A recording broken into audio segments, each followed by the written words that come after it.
Hey guys, it's Thursday. So a lot has been happening here.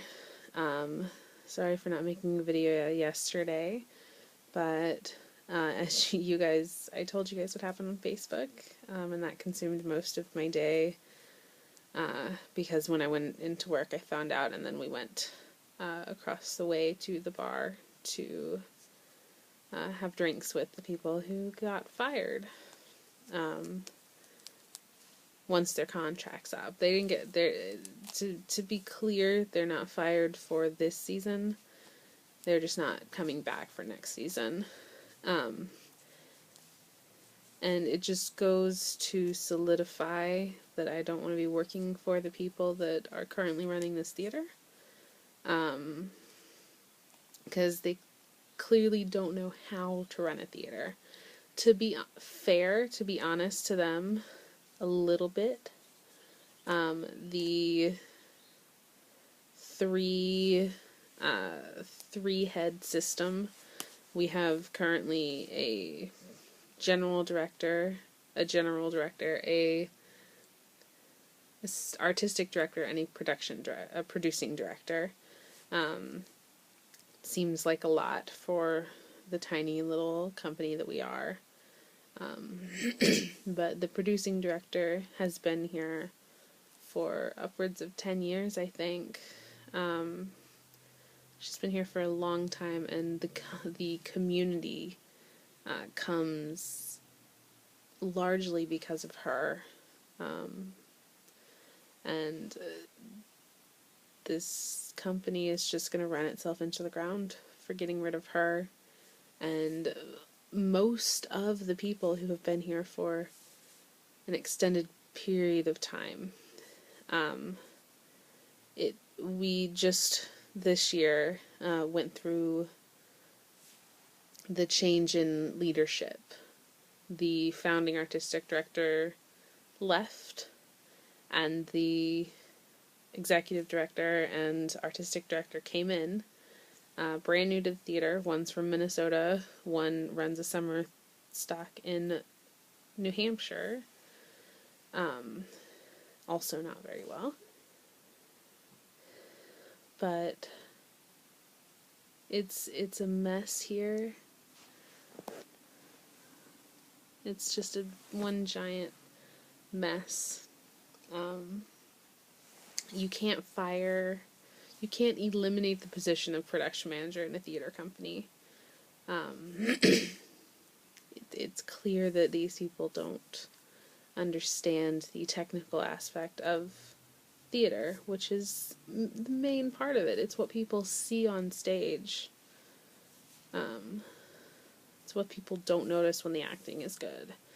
You know, it's really frustrating that the underlying reason seems to be that our artistic director just feels threatened because she doesn't know how to do her job. And these other people do, and they stand up to her. They bring forward our concerns as a production staff. They bring them forward rightfully, and apparently are getting fired because of it, which is really unfortunate. And as nice as this situation is for me, as much as I love where I'm living and the company this year, I can't do that again. I can't work under that artistic director who is apparently going to take up all of the duties of producing director and production manager next year, along with being an artistic director for here, the summer stock she runs, and teaching at Dartmouth College, which she clearly cannot do.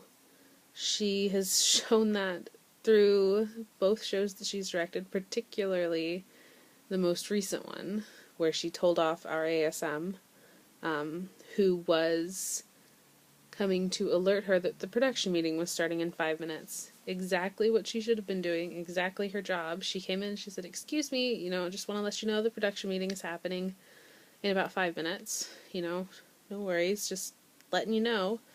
and she got told off for that and yelled at. So that's a little update on what's going on here, work-wise. So I'm looking for jobs for the school year season now.